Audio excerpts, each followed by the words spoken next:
Hey guys, welcome to month 3 of my custom jumps program. I'm trying to pull together information from all the jumps programs that I've read and try to create something that will help me get my vertical to 30 inches and beyond.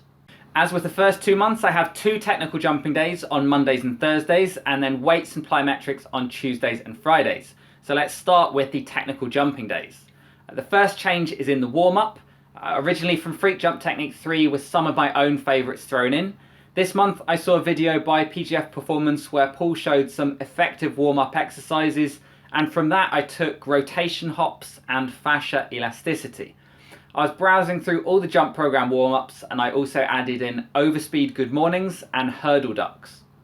From the session itself I moved Kadurziani's leg lifts to Sunday as they're more about mobility than warming up. I scrapped an activation series because I didn't feel like it was doing much for me, and I'm just trying to make the session more efficient. Instead of a 2-step approach and pop-ups, I now do 2 technical drills from Vert Code Elite. Penultimate acceleration is just a 2-step approach, focusing on really pushing off into a big penultimate and punching with the block foot, while the mechanics primer is a series of 3 moves focusing on an aggressive arm swing.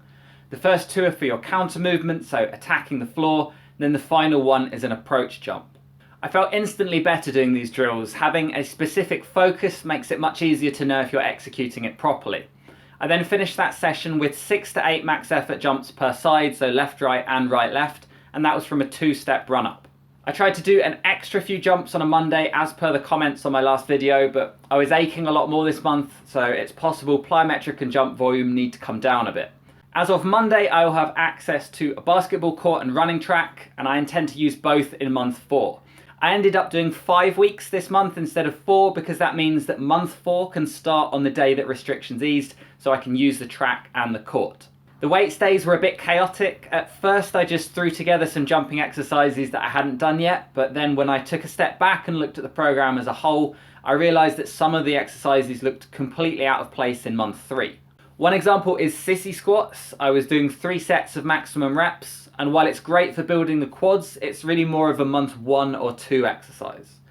So Tuesdays starts with overhead squats. Several jump programs include these, but mainly for flexibility and not really loading heavily. Only a few years ago I could barely move an inch, so it's really satisfying to manage a deep squat with the bar overhead. Next is a superset involving a 5 kilo med ball toss and counter movement jumps. I'm quite pleased with this because after including it, I saw a video where almost exactly the same pairing was used. I picked up some tips from that video as well, so due to something called post-activation potentiation, you're meant to have 3 to 6 minutes rest after the med ball throws in order to have a positive impact on jump height. I then have an explosive rear leg elevated split squat, briefly lifting the front foot up, then driving through it. This is from Vert Code Elite. You're meant to use dumbbells for balance, but I have 26 kilo on an easy curl bar on my back here, and I'm coping just fine. I initially paired this as a superset with split jumps, but then I realized I'm putting 2 explosive exercises together and just tiring myself out. So split jumps are waiting for me in month 4. Nordic curls are still here, making some effort to do the concentric part of the movement, so not going right down to the floor, and these are good protection from injury. Then initially I was doing a standing calf raise for 50 reps total with the seated version on Fridays, but I watched Knees Over Toes Guys Strength Standards, and it has standing calf raise for sets of 15, no heavier than 25% body weight.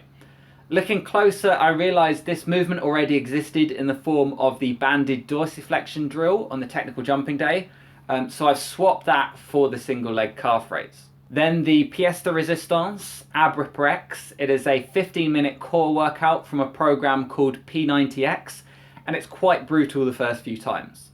I reread a few jump programs, and Verkshock really emphasises having a strong core so that you can transfer energy efficiently in jumping. Ab Ripper X got me the strongest abs I've ever had. That was back at uni, so it was a no-brainer to include that one. The video is available online. I put a link in the description below. I thoroughly recommend you try it out. Moving on to Fridays, starting with a single leg hip bridge. This is for glute activation, and there's a 3-second isometric at the top. Then floor to ceiling jumps. My housemate at uni showed me these. It's really just a squat jump, but by touching the floor, you're reinforcing good depth. And ideally you'd have an object overhead to reach for.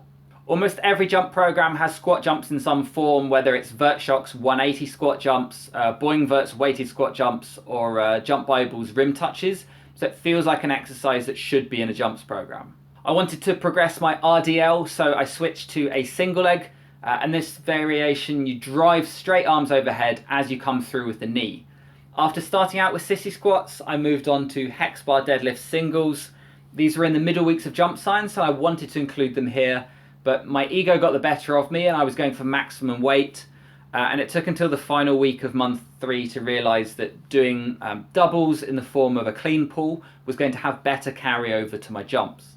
In an episode of the PGF podcast, Paul talks about how you should structure your jump training, and he said the progression should go from isometrics to eccentrics to concentrics. That is the whole foundation of Boeing Vert, if you've seen that program, except they do eccentric first, so they place it in the same order as your body follows when jumping.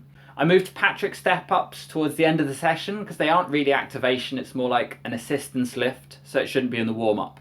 Then ab ripper X to finish, maybe do half reps the very first time you do it, or you'll be too sore to do it twice in 1 week.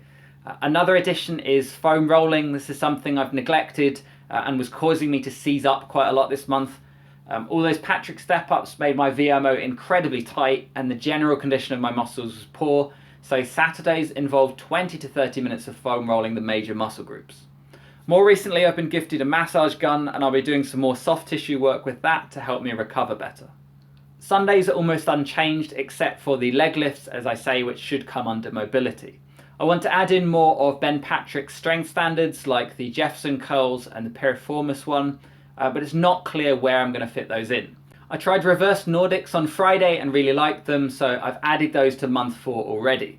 Overall, I'm quietly optimistic about this program. My draft for month 4 is almost finished, and that includes some top speed sprinting, shock jumps, split jumps, line hops for the Achilles, and seated box jumps, which is concentric only jumping. I'll also finally be able to get to a basketball court and start measuring my jumping, which I can do tomorrow morning. In my last video, I said this was either going to be a 4 or a 6 month program, and I've now decided it will be 4 months, so 16 weeks, and you can see what it looks like with the link in the description below. I've gone back and edited month 1. Now that I can see the program as a whole, I can constantly refine it until it's something I'd be happy suggesting that someone follows. Personally, I'm probably going to cycle through it one more time, so that will take me through to August, and then I'll be able to see where my vertical ends up. Finally, a genuine thank you to anyone who's subscribed to my channel. I've been making videos for 6 years, and while I'm not in this to chase numbers, it was a really great feeling to reach 10,000 subscribers. So thank you, and thanks for watching.